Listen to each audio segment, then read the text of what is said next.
Buenas, ¿qué tal? Muy buenas tardes. Este fin de semana he decidido fugarme por aquello de las elecciones. Ya sabéis que a mí no me gusta mucho estar presente cuando la gente se tira patatas a la cabeza y cosas así. Y por eso me salté totalmente lo de hacer la clase.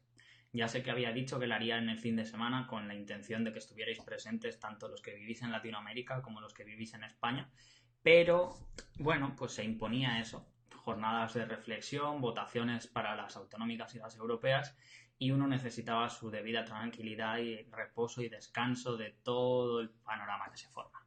Bueno, os prometí y voy a cumplir con la charla de el tema de la moratoria, del cambio o la construcción o la generación de una identidad y de lo que puede afrontar la persona mientras que esto se produce.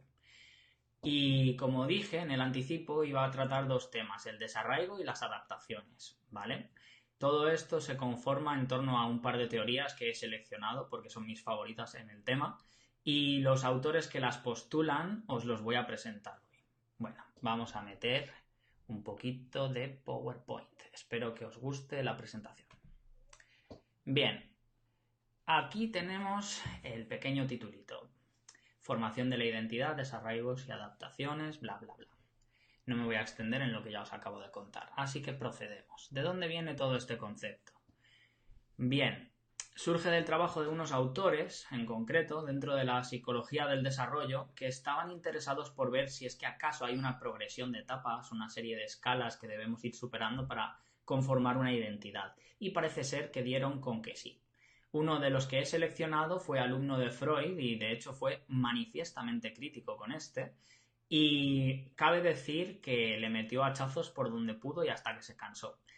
Posteriormente desarrolló una teoría con su esposa que me parece particularmente interesante y por eso la he rescatado. Y el otro, pues bueno, tiene una teoría que también me encanta por su simplicidad, pero no por ello exenta de profundidad, ¿vale?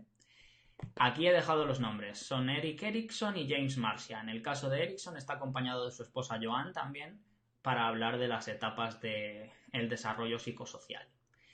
Y bueno, yo conozco estas teorías por mi formación en pedagogía. Dentro de la asignatura de psicología del desarrollo trabajamos un montón de cosas y no solamente vimos pues a Vygotsky, Piaget y todos estos, sino que también hablamos de gente como Marcia y como Erikson. Bueno, seguimos con el percal, ¿vale? La parte más interesante que tiene esto es que Marcia fue con el que a mí me apeteció abrir, ¿vale? Porque introduce una cosa tan bella y que da para tantas cosas que no sabía muy bien si dejarlo para después, porque os iba a agotar mucho la cabeza con la teoría de los Erikson.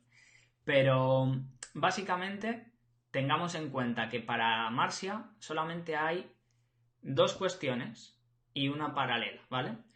Una es la crisis y otra es el compromiso. Dentro de la crisis, para que nos entendamos un poco mejor, hablamos concretamente de que tengas, a ver, tengo por aquí una pequeña presentación anexa para hacer un poco de chuletita, un periodo en el cual te toca invertirte conscientemente para tomar decisiones. Ha ocurrido una situación donde se te ha forzado a asumir una postura, ya no te puedes quedar como estabas, ¿vale? Entonces, se te presenta la ocasión de explorar y de tomar la decisión, ¿ok? Lo bonito que eso tiene es que generas compromisos o no, ¿vale? Y en función de si hay presencia de compromiso y de crisis al mismo tiempo, se pueden dar 4 etapas diferentes, que son estos 4 estados de la identidad. El estado de logro, el estado de moratoria, del que ya hemos hablado anteriormente, el estado de exclusión o de aceptación de un raciocinio externo y el estado de la identidad dispersa o difusa, ¿vale? Para que nos entendamos, en el del logro de identidad, una crisis te ha llevado a un compromiso. Has tenido que explorar tus opciones, has dado con algunas que te parecen viables y te has comprometido con ellas. Las has asumido como tuyas y te has puesto en la tarea de mantenerlas para ti, porque te parece lo adecuado, lo viable, lo necesario, lo oportuno, lo que sea, ¿vale? Después de haber visto todas las opciones posibles, esas te parecen las mejores. Se podría resumir así. En el periodo de moratoria es justo al revés que esto. La crisis no te conduce a nada. Estás de momento falto de compromiso, ¿vale? Pero sin embargo estás en una búsqueda activa, o eso se supone, de opciones y de alternativas. ¿Qué ocurre con esto? Que actualmente la moratoria se ha establecido como el periodo más habitual y más prolongado de los estados de la identidad. Es decir, se reproduce con bastantes frecuencias entre distintas etapas vitales, como por ejemplo en el cambio del instituto a la universidad, en el cambio de la universidad al trabajo, en el cambio de un trabajo a otro trabajo, en el cambio de un país a otro, si tienes que desplazarte, o con las que llamamos las crisis de la edad, la de los 25, la de los 40, la de los 60 y todas las que se hayan dado y que yo no conozca, ¿vale? Entonces, suceden otras dos que ya son las de las polaridades invertidas, digámoslo así. Cuando tienes compromiso con algo que ni siquiera has explorado por tu cuenta y que no proviene de una crisis, es cuando se dan las exclusiones. ¿A qué se refiere esto? A que estás asumiendo y tragando lo que te están diciendo que es correcto sin ponerlo en tela de juicio. Esto es muy común cuando cedes a las presiones de tu entorno, de tu familia, de lo políticamente correcto, de lo socialmente aceptable y cosas por el estilo, ¿vale? Básicamente haces lo que otra gente quiere para tu propia vida. Y la identidad dispersa básicamente es ausencia de crisis y ausencia de compromisos. Ni por el asomo más mínimo estás buscando opciones ni te estás viendo retado por las circunstancias, ¿vale? No consideras nada ni te implicas con nada en concreto. Simplemente dejas la vida pasar. Por eso lo llaman identidad dispersa. Te vale todo mientras que nada te joda especialmente. Y bueno, lo que sucede con esto, al menos de acuerdo con mis chuletitas, es que puedes experimentar lo mismo periodos de ansiedad, falta de autoestima o de razonamiento moral, o bien de patrones de conducta sólidos. ¿Qué quiero decir con sólidos? Que te sirvan para razonar o para moverte por la vida con un cierto bienestar. El tema de la ansiedad, al menos por la teoría de Marcia, conviene explorarlo con mucho tiempo y no quiero entrar en esto porque, bueno, pues alargaría innecesariamente la clase, pero que baste decirnos los unos a los otros que podemos acabar desarrollando patrones de conducta que, por ejemplo, conllevan la evitación o la búsqueda compulsiva en base a esto, a las compensaciones de la ansiedad y de la autoestima. Bueno, ahora, dicho esto, queda decir también que, bueno, pues lo que he mencionado, que los estados de la identidad no son fijos, sino que forman parte de una especie de todo que va circulando en función de las circunstancias vitales y de los sucesos que afrontas. Por eso es por lo que me parecía interesante comenzar esta exposición introduciendo a Marcia, porque ahora cuando veáis la teoría de los Erikson, veréis que parece ser bastante más lineal y bastante más fija en torno al tema de la edad y de tu maduración biológica también, ¿vale? Bueno, dicho esto, quería mencionaros también que habla del estado de la identidad como algo que se transiciona múltiples veces. Iba a decir mutuamente, así que me perdonáis el error un momento. Básicamente, la transformación de la identidad, según la teoría de Marcia, va por un desequilibrio que dispara una transformación en busca de un nuevo equilibrio. Un periodo de reconstrucción, que son lo que se llaman los periodos de moratoria y logro, ¿vale? Entonces, ahí os dejo la tarea de investigar el criticismo a esta teoría, ¿vale? Yo me voy a saltar a la de los Erikson, que me parece fetén.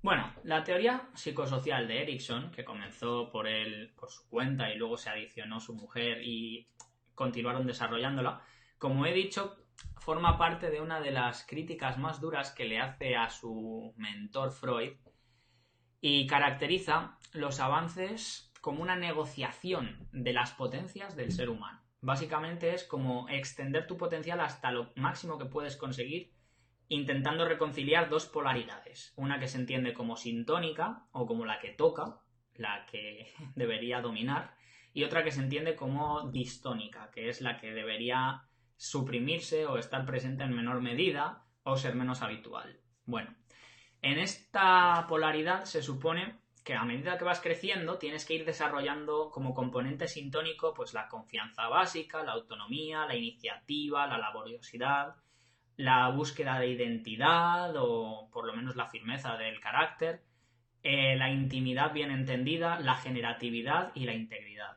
¿Qué sucede? Que posteriormente, con la esposa, acabaron viendo que sucede una novena etapa, que es la inversión de estas sintonías, y que básicamente acaba convirtiendo a las personas en el polo opuesto. Cada vez están más en desconfianza, en vergüenza y duda, en culpa, en sentimientos de inferioridad, en difusión de su propia identidad, en el aislamiento, el estancamiento, la desesperación y, en fin, que se dan situaciones un poco duras en torno a esto, ¿vale? Pero sin embargo, como habéis podido notar, el tema va de nuevamente equilibrar las cosas. Entonces, estas son las edades más o menos en las que Erikson determinó que se producían estos conflictos y que se podían dar más a menudo. Como vemos, hasta los 18 meses aproximadamente, el individuo aprende a llevarse entre la confianza y la desconfianza. De los 18 meses a los 3 años empiezan a explorar su autonomía y empieza a aparecer la vergüenza y la duda también. Cuando cumplen 3 años y hasta los 5 aproximadamente, se progresa entre la iniciativa, es decir, el hacer cosas por uno mismo, y la culpa, sentirse mal por lo que se ha hecho, o mal con uno mismo y por la propia forma de ser. Después de los 5 años y hasta los 13 aproximadamente aparecen los primeros sentimientos de laboriosidad y de inferioridad, comparaciones con los demás, lo que soy capaz de hacer, lo que no soy capaz de hacer, en comparación al resto. Después de esto, en la adolescencia ya se da la búsqueda de una identidad. Es decir, ¿quién soy yo? ¿Qué he venido a hacer aquí? ¿Cuál es mi papel? Todas estas cosas, ¿verdad? De los 21 a los 40 se empiezan a formar las relaciones más maduras y se habla de una tendencia hacia la intimidad o bien hacia el aislamiento. Se entiende que con la intimidad se forman vínculos más potentes sin necesariamente aislarte de las personas, y el aislamiento justo lo contrario. Se limitan los vínculos y se tiende a pasar un tiempo más de recogimiento y más de intimidad personal con uno mismo. Y con la generatividad y el estancamiento es la progresión de la edad adulta, la persona que puede aportarle algo a los demás o que está atrapada en su situación y no puede aportarse ni a sí misma. Finalmente, integridad frente a desesperación sería la etapa en la cual uno reflexiona sobre el valor que ha tenido su vida en torno a los 60 hasta la muerte. Si has servido para algo tu presencia en el mundo o no ha servido para nada. Si las capacidades que tienes ahora mismo te sirven y te van a servir hasta la tumba o cada vez te van a servir menos, y qué dice eso de ti. Cosas por el estilo. Por eso esta teoría es tan dura de explicar y por eso no la quería presentar desde el principio para no marear a nadie. Bueno, una cosita. La teoría de Erikson tiene estos dos matices. Los valores de los que habla equivalen a potencias vitales, que ahora os voy a exponer, ¿vale? Y las tenemos aquí también expuestas de manera resumida. Equivale a nuestra capacidad, pues, de tener una voluntad propia, de tener esperanza, de manifestar un propósito, de sentirnos competentes y hacer uso de esa competencia, de expresar y cumplir la fidelidad, el amor, el cuidado y la sabiduría, ¿vale? Y como os había comentado, para poder superar una etapa se entiende, o al menos Erikson nos propone, que hay que reconciliar las dos facetas. Por ejemplo, la confianza y la desconfianza para poder sentir esperanza reales, ¿vale? Ese es el desafío de esta teoría, que siempre va a presentarse un conflicto interior y que saber resolver ese conflicto es lo que te proporciona una estabilidad o una evolución psicosocial. Bueno, lo realmente interesante empieza ahora. Cuando estamos en la confianza básica o en la desconfianza, no podemos generar esperanza. Para que se genere esperanza, tenemos que hacernos una especie de pregunta existencial. ¿Puedo confiar en los demás? ¿Y de qué manera puedo confiar en los demás? ¿Para qué cosas? ¿En qué momentos? Y vamos desarrollando esa confianza básica. Entregamos un mínimo de confianza y también tenemos los sentimientos de traición y cosas por el estilo, o abandono, que son la vertiente negativa. Las relaciones más significativas suelen ser precisamente con los parientes, con la madre y con el padre principalmente. Y vamos progresando hacia la de la autonomía y la vergüenza y la duda y desarrollando una voluntad propia. Ahí la pregunta existencial es más bien, ¿está bien que yo sea yo, que sea como soy y que haga lo que hago y que quiera lo que quiero? Y ahí es cuando empiezan cosas como el entrenamiento para poder dormir solo por las noches, para poder ir al baño sin ayuda de pañales, o incluso en algunos casos para escribir, para montar en bicicleta y cosas por el estilo, ¿vale? Cuando subimos de la iniciativa a la culpa, ahí ya empezamos a preguntarnos, ¿está bien que actúe en este mundo? ¿Que me mueva? ¿Que se me note? ¿Que deje huella? Y es una cosa que taladra el cerebro. Cuando introduces un trauma en esta parte de la formación de la identidad, probablemente te cargues a la persona. Te lo digo así de claro. Si no tienes cuidado con una persona que está desarrollando su propósito en la vida y que está explorando con todas las opciones posibles a su alcance, ya sea el arte, la música, la expresión corporal, el deporte, cualquiera que se te ocurra, en el momento en el que tú cortes su iniciativa e introduzcas culpa, puedes cargarte a una persona y puedes condicionarla seriamente para el resto de su vida.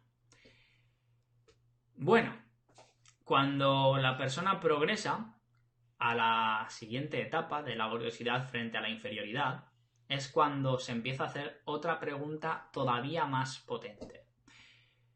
¿Puedo existir en este mundo? ¿Puedo lograr lo que me proponga en este mundo y con las personas y las cosas que hay en él? Por eso es por lo que es la etapa de la habilidad. Yo frente al mundo, ¿qué puedo aportar? ¿Qué bien construyo? ¿Qué hago aquí? ¿Vale?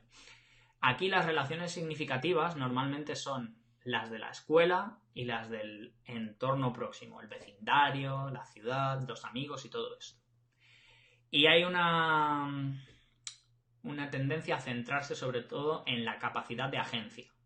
Soy bueno para los deportes, soy bueno para los juegos, soy bueno para las matemáticas, soy bueno para la música, soy bueno para el teatro, soy bueno para las artes marciales o para el baile. Empiezas a pensar en todas estas cosas en las que eres capaz y puedes hacer algo con tu vida. Entonces ahí vas asumiendo ciertos compromisos. Bueno, a partir de ahí progresamos a la etapa donde intentamos desarrollar ya no habilidad, sino fidelidad, que es mantenerte al lado de aquello que forma parte de tu identidad. No perder cosas por el camino. Y cuando digo cosas, también digo relaciones. No perder personas de tu vida que aportan algo a esta. La pregunta aquí se convierte en una de mis favoritas. ¿Quién soy yo y quién puedo llegar a ser? ¿Cómo quiero que sea mi vida incluso? Y a eso es a lo que se vuelve devota la persona. Al decir quién soy yo y explorar durante toda esta parte las cosas que realmente forman parte de sí.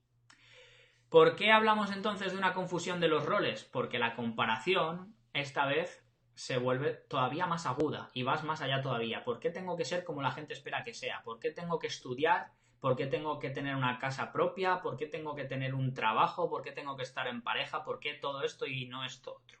¿Vale? Y aquí suceden precisamente los mayores choques con los demás, con los iguales y con los roles de comportamiento que se observan en la sociedad a la que uno pertenece. Y sobre todo con el orden social de nuestras relaciones y cómo funcionan. Aquí la gente intenta decidir por sí misma, dentro de todo lo posible, y dar con una forma que les sea válida para el resto de sus vidas. De aquí progresamos a la confrontación entre intimidad y aislamiento. ¿Y qué quiere decir esto?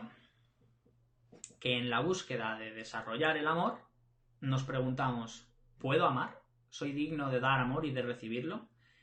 ¿Y qué papel tiene en la vida este amor? ¿Para qué lo puedo usar? ¿Qué puedo generar a través de ello y obtener a través de ello? Empiezas a pensar en todas estas cosas y te devocionas con las relaciones románticas. Quieres construir un contacto significativo. Te centras sobre todo en emparejarte o en afianzar tus relaciones afectivas más próximas, ya sea con tus amigos, con tu familia, con tus seres amados.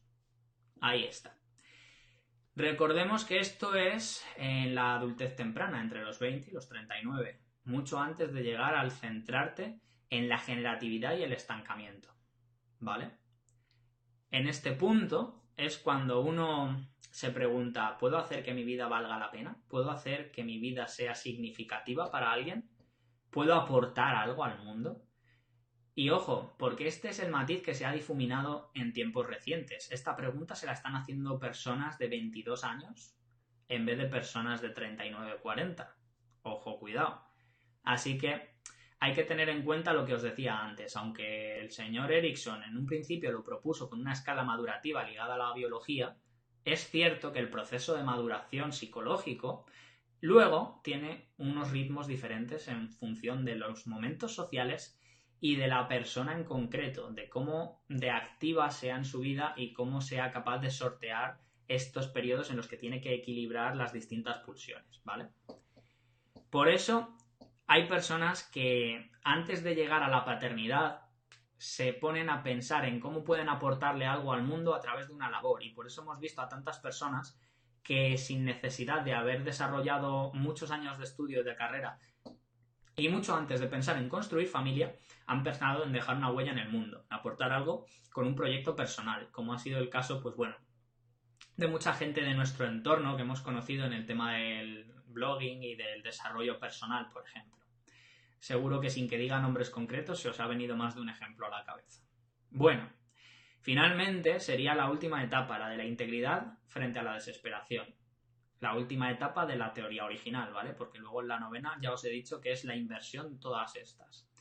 En la novena etapa veremos que es algo bastante crudo, pero no nos saltemos partes. La octava etapa es básicamente el equilibrio entre saber que tu vida sirvió para algo o que no ha servido para nada, ¿vale?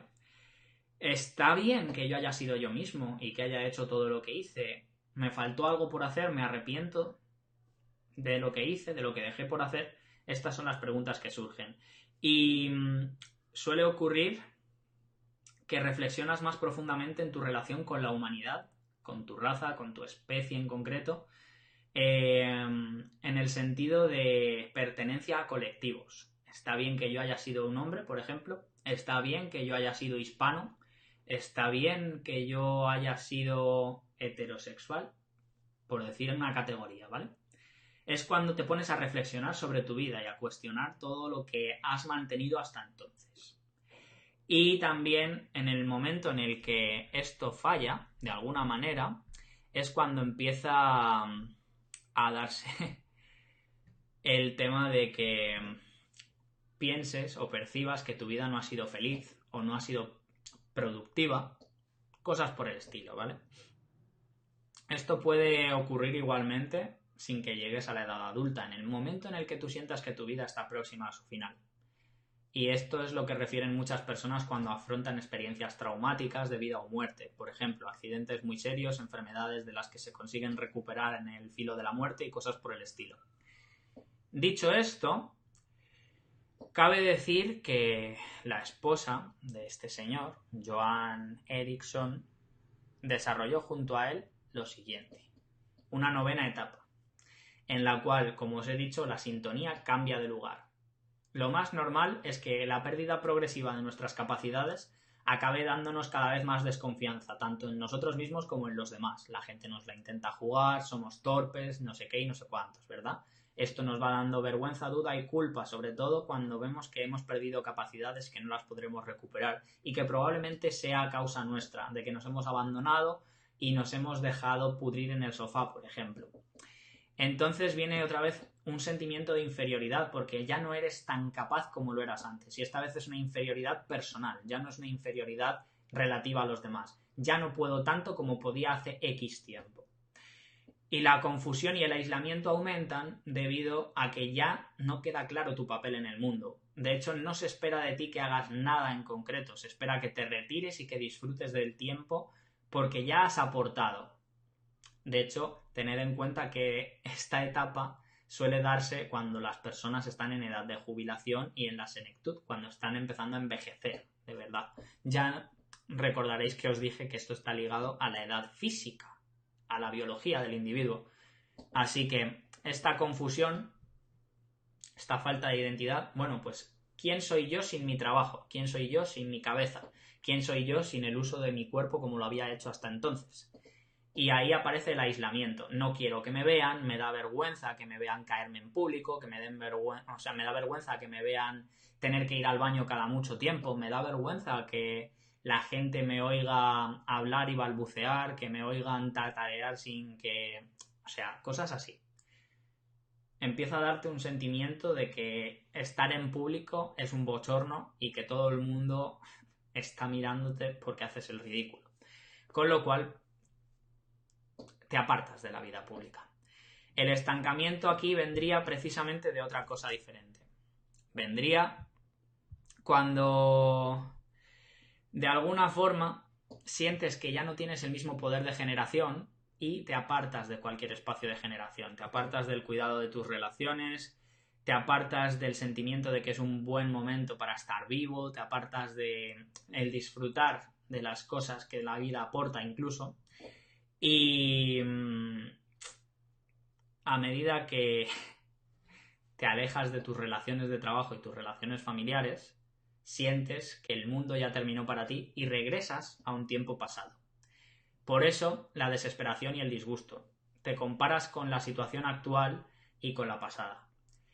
No puedes evitar lo que ha ocurrido, no puedes devolver el tiempo atrás, no puedes evitar la desintegración progresiva de todo aquello que tú amabas, que respetabas, todo aquello que deseas incluso, ¿vale? Y el matiz, creedme que es bastante jodido, porque cuando llegas a esta etapa de la desesperación y el disgusto, normalmente te vuelves una persona cada vez más amargada, casi como si tuvieras el mundo en tu contra y como pago les devolvieses la misma mala baba que percibes que te está entregando. Y es una rabia que es muy difícil de controlar, ¿vale? Ahora, todo esto se puede invertir. Tiene una cosa muy bonita, que es que hay la capacidad de volver a la primera de todas las capacidades, la confianza básica, convertirla en esperanza. La esperanza de que pase lo que pase, todo va a salir bien, que tú has cumplido tu función en el mundo, que has aportado lo que tenías que aportar y que puedes continuar aportando hasta el día en que tu vida termine, en la medida que tus capacidades te lo permitan.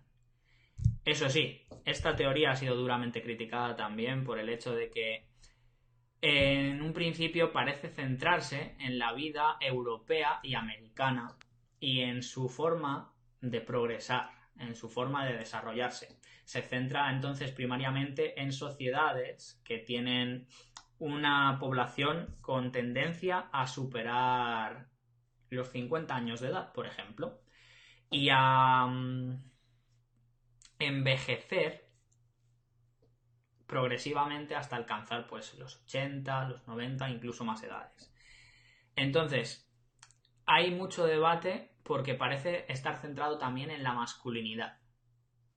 Estar centrado en lo que es típicamente masculino, la progresiva secuencia de adquisición de capacidades, de un sentido vital, de una profesión y la pérdida de esa profesión, cómo afecta al hombre y todo esto, ¿vale?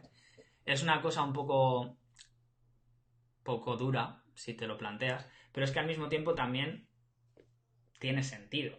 Erikson probablemente desarrolló esta teoría fijándose en sí mismo y en sus pares y le dio sentido como un generalismo que podía ser útil, porque también en cierto momento las mujeres cuando entraron al mundo laboral y cuando todo esto sucedió de la igualdad, la paridad y los derechos y demás, ya la situación no era tan diferente. Ya todo el mundo tenía plena libertad y plena responsabilidad de lo que quería hacer con su vida, del papel que quería representar en el mundo y, por supuesto, a todo el mundo nos afectaba la pérdida de ese papel en el mundo, con una falta de sentido, con una crisis de identidad, ¿sí? Bueno, otra cosa así muy interesante que tiene y que voy a mirar en mis antiguos apuntes de un taller, que como os dije estaba rescatando esto. La competencia es lo que mueve al final todo esto. La competencia que se genera, el valor que se genera cuando pones en equilibrio los dos aspectos de cada etapa, es lo que importa realmente. Y si puedes conservar esa competencia en un cierto grado, puedes superar los conflictos a medida que se presenten en cualquier momento en el que te encuentres. ¿Qué ocurre? Que por eso también se le hizo un criticismo bastante serio a esta teoría. Se decía, por ejemplo, que no es que cada etapa vital tenga unas crisis inherentes a sí misma, sino que puede haber incluso variaciones y que, de hecho, no solamente durante la adolescencia que se produce una búsqueda de la identidad, como hemos mencionado antes, actualmente, de hecho, la búsqueda de la identidad se produce tan a menudo como la vida te lo permita. En el mismo momento en el que, y por esto es por lo que os he presentado a Marcia primero, tu vida te enfrente a una situación donde tengas que decidir, ya sea vivir en un nuevo lugar, relacionarte con personas diferentes, entrar en una nueva profesión, lo que sea, ¿vale? En el mismo momento en el que te pone frente a una decisión, te toca reevaluar tu identidad y plantearte de nuevo un montón de cosas sobre cómo esta está construida.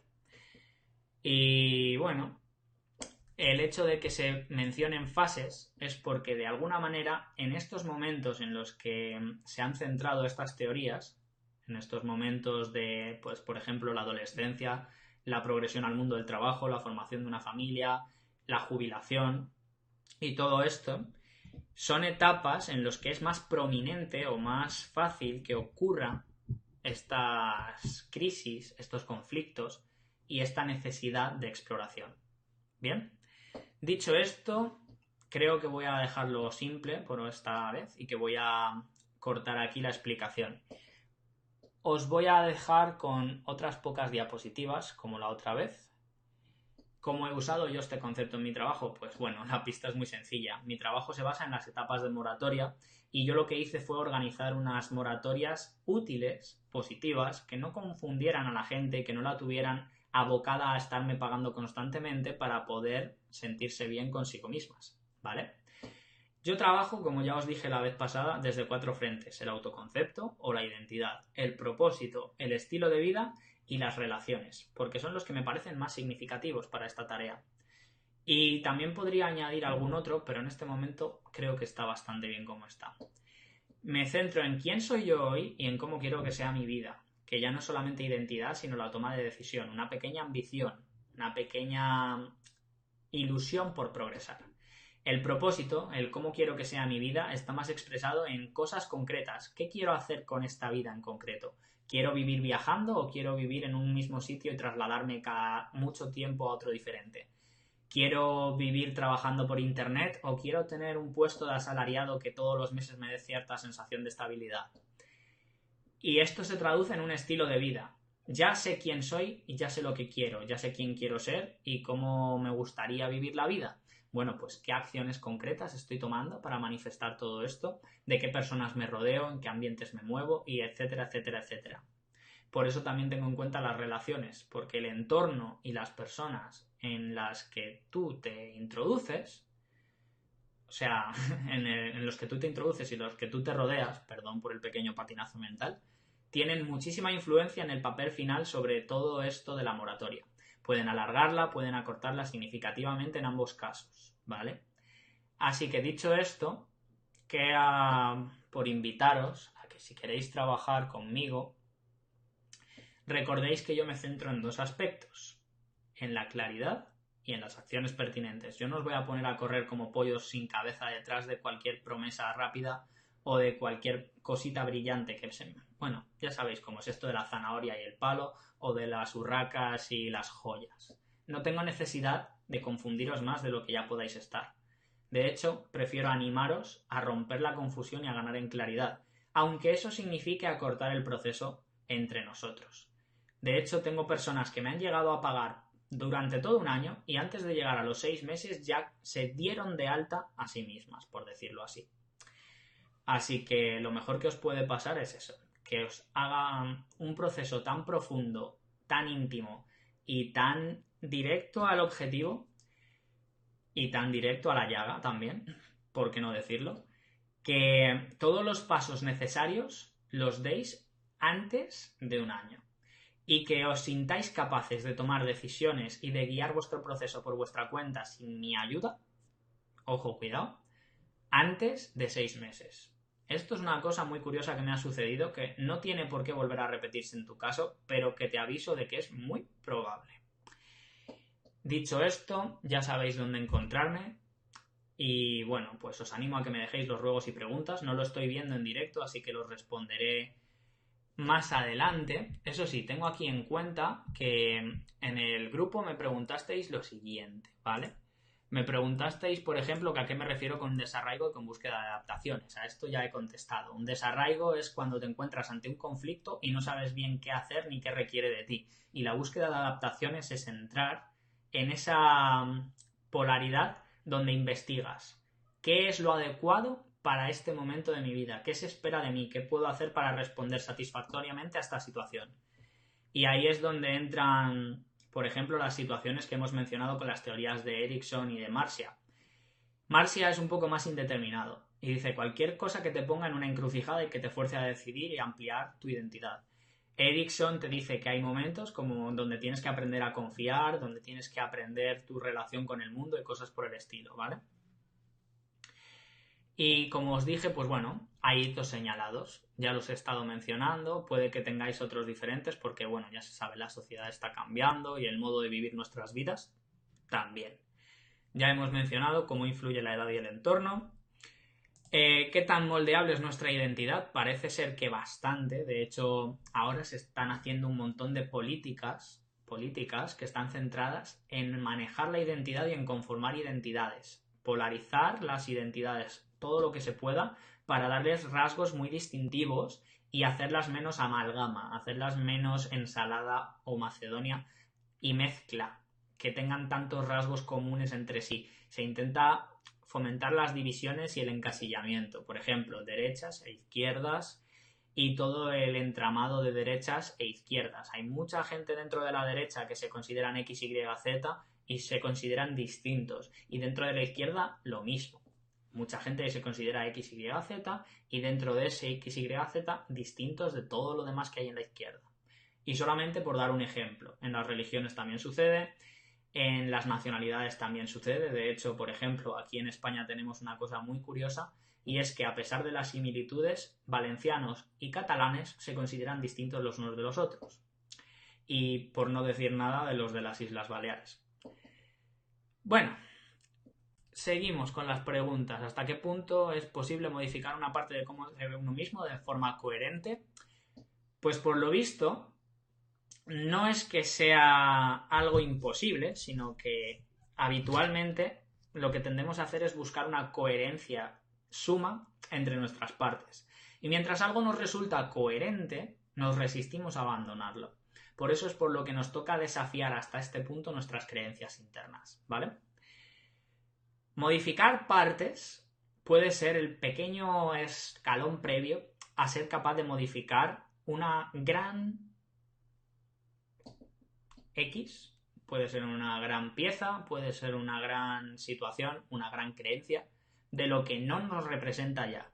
Puede ser, por ejemplo, el haber nacido en un entorno pobre, puede ser, por ejemplo, el haber tenido una familia abusiva, puede ser, por ejemplo, cualquier cosa que te haya sucedido, desde una violación hasta la amputación de un miembro, pasando por cosas menos graves y traumáticas. La forma coherente ya depende de ti. La coherencia en sí misma es el hecho de que tú pienses si eso realmente te define y te impide más de lo que te permite o te abre puertas para ser de otra forma distinta de la que esperabas en un principio.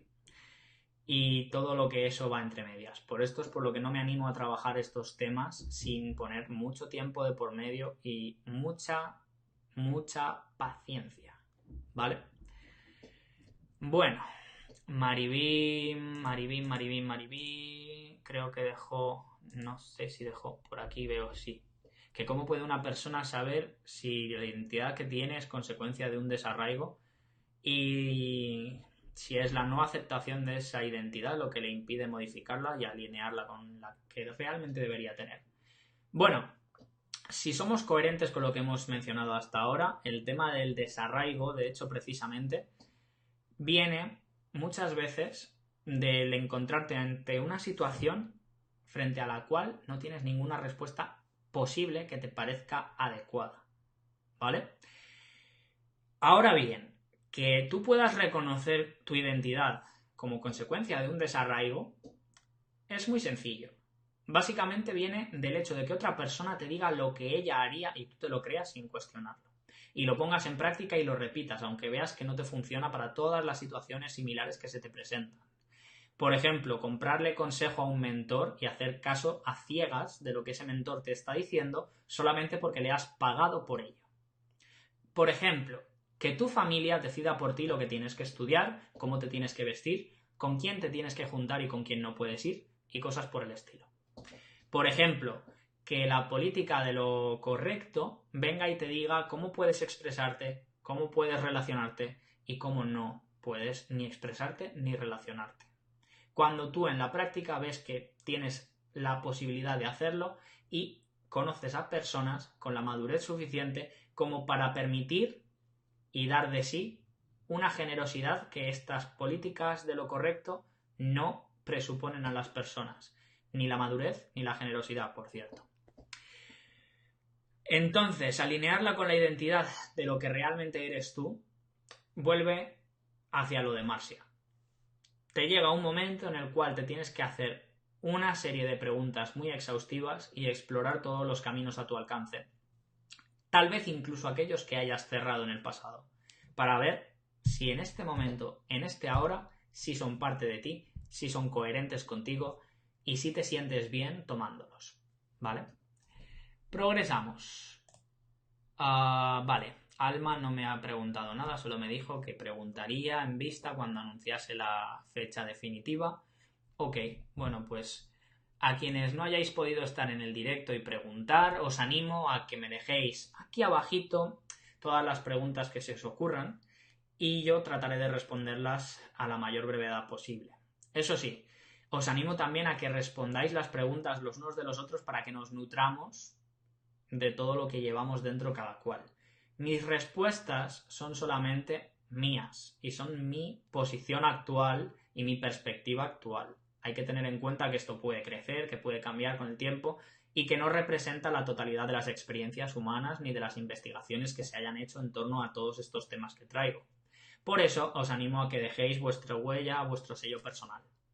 Y recordad, si os apetece que entremos en profundidad, podéis venir a trabajar con la comunidad Fluyendo todas las crisis de identidad, todas las situaciones que tengan que ver con crecimiento personal y profesional y todo lo que tenga que ver también con exploración de la sexualidad y las relaciones. De hecho, llevamos ya camino de 3 años trabajando Diana y yo juntos para daros la mejor comunidad virtual que pueda representaros y acogeros en vuestro camino, sin haceros sentir bichos raros, sin haceros sentir que no encajáis en este mundo por ser simplemente quienes sois, sin poneros frente a vergüenza, culpa, miedo, tabú o estigma, porque os atreváis a sentir o a expresaros de una cierta forma, ¿vale? Así que os animo a buscarnos siempre que sintáis que estáis preparados, preparadas para dar un paso hacia la responsabilidad personal y hacia la decisión de construir vosotros mismos el camino que queréis vivir en esta vida. Dicho esto, aquí termina esto con una reflexión sobre las referencias interesantes que me he encontrado. Los libros y las obras de Erikson y de Marcia son muy, muy potentes y de hecho son corpus básico de varias carreras universitarias, en concreto de todas las de educación y psicología y probablemente de más de una que yo todavía no haya tenido en cuenta. Os animo a que leáis especialmente el trabajo de los dos Erikson cuando ya se junta con su esposa para hacer la revisión de la teoría anterior, porque tiene una amiga impresionante. Y aquí es donde voy a cerrar el Power para poder despedirme de vosotros con toda tranquilidad. Os animo a que si estas clases os están gustando, me dejéis temas que os puedan interesar traer a la mesa y si yo los puedo desarrollar de esta manera, con sumo gusto lo haré. Dicho de otra forma, quiero que os impliquéis. y yo responderé a vuestra implicación en la misma medida. De esto, de hecho, haré una vez al mes si tengo implicación e interés suficiente por vuestra parte. Si no, me tendré que esperar a que entre gente de pago a la comunidad y de esta forma lo que no se supla con la participación se suplirá con el compromiso económico. Bien, queda aquí de momento esta emisión. Llevo 45 minutos con vosotros, tengo un poquito de hambre, Diana ya tiene que estar también comiéndose hasta los menudillos, es de esperarme. Así que muchas gracias por haberme acompañado una tarde más y por haber sabido disculpar y por vuestra generosidad para no estarme quemando el culo para que viniera a hacer esta clase. Ya sé que la prometí para el fin de semana y finalmente pues ya visteis lo que pasó. Dicho esto, un fuerte abrazo y hasta la próxima.